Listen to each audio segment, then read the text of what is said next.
I thought love meant endurance, but I was wrong.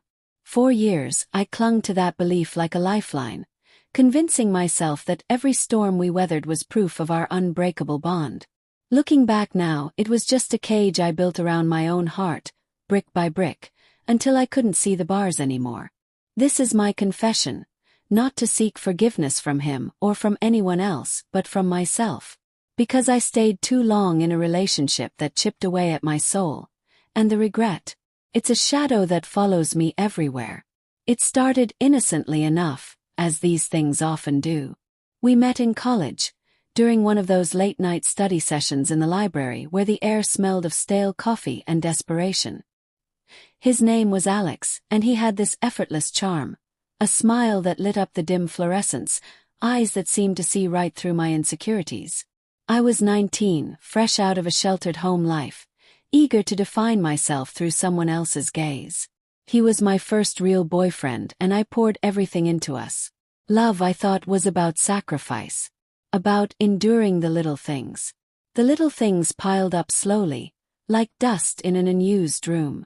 At first, it was his jealousy, playful at the outset, but sharpening into something possessive. "Why were you talking to that guy in class?" he'd ask. His tone light, but his grip on my arm a fraction too tight. I'd laugh it off, tell myself it meant he cared deeply. Endurance, right? Love wasn't supposed to be easy. Then came the criticisms, disguised as concern. "You'd look better if you lost a few pounds," he'd say, or "Don't wear that, it makes you seem desperate." I started skipping meals, changing my wardrobe, molding myself into his ideal. Self-reflection wasn't in my vocabulary back then. I was too busy reflecting him. By our mid-20s, we'd moved in together in a cramped apartment downtown. Jobs came and went, mine in marketing, his in sales, but the dynamic stayed the same. He'd come home late, reeking of beer and excuses, and I'd wait up, ready to smooth things over. Fights escalated from words to slammed doors, then to holes in the drywall. "You make me so angry," he'd shout, as if my existence was the trigger. And I'd apologize. "Always me. I'm sorry for pushing your buttons," I'd whisper, curling into him afterward, mistaking his reluctant hugs for reconciliation. Endurance became my mantra. My friends noticed. Subtle hints at brunches, concerned texts, but I defended him fiercely. "He's going through a lot," I'd say. Deep down, I knew it was me going through a lot, but admitting that would mean the end, and I wasn't ready to let go. Regret creeps in when I think about the milestones we hit, tainted by the toxicity. Our 3rd anniversary. He forgot, came home drunk, accused me of flirting with a coworker based on a misinterpreted email. I spent the night crying in the bathroom, staring at my reflection in the mirror, wondering when my eyes had lost their spark. Self-reflection started there, in fragments. Why did I stay? Was it fear of being alone? The sunk cost fallacy of years invested? Or the twisted belief that love required pain to be real? I journaled that night, hidden under the sink. Is this what forever looks like? But the next morning he brought flowers, said he loved me more than anything. I forgave him. Again. As time wore on, the unhealthy patterns deepened. Isolation set in. He didn't like my friends, so I saw them less. Family gatherings became battles. He'd sulk if I wanted to go without him, then make scenes if I did. My career suffered too. Promotions passed me by because I was too exhausted from the emotional whiplash at home to focus.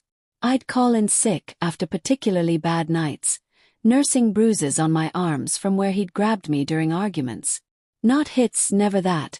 He wasn't that kind of guy, I told myself, but the marks were there, physical echoes of the emotional ones. Regret floods me now, thinking of the opportunities one let slip. I could have been somewhere else, someone else. The turning point came subtly, not with a bang but a whisper. It was our 7th year together. I'd just turned 26, and we were at a party thrown by mutual friends. Alex got wasted as usual, and started berating me in front of everyone about some trivial thing. How I'd forgotten to pick up his dry cleaning. Humiliation burned my cheeks as heads turned. Whispers started. In the car ride home, he screamed, veins bulging in his neck. "You're nothing without me," he yelled. And for the first time, instead of shrinking, I felt a spark of anger. Not at him but at myself. Why had I endured this? Love wasn't endurance. It was mutual growth, respect, joy. I'd confused masochism with devotion. That night, alone in our bed while he passed out on the couch, I reflected deeply. I pulled out old photos. Us laughing on our first date, me beaming at graduation with him by my side. But the happiness felt fabricated now. I thought about my mother, who had left my father after years of similar strife, warning me not to repeat her mistakes. "Love doesn't hurt like this," she'd said. I'd ignored her. Regret twisted in my gut like a knife.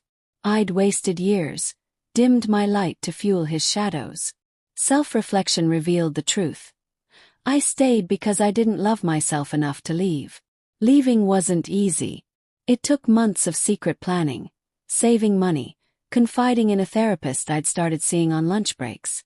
Alex sensed the shift, became sweeter at times, more volatile at others. "You can't leave me, we're meant to be," he'd plead, then threaten. But endurance had lost its appeal. I packed my bags one afternoon while he was at work, left a note. I thought love meant enduring everything. I was wrong. Goodbye. Walking out that door was terrifying, liberating. The world outside felt vast, intimidating, but mine. Now, 2 years later, at 28, I'm in a small apartment of my own, rebuilding. Therapy has been my anchor, helping me unpack the layers of regret.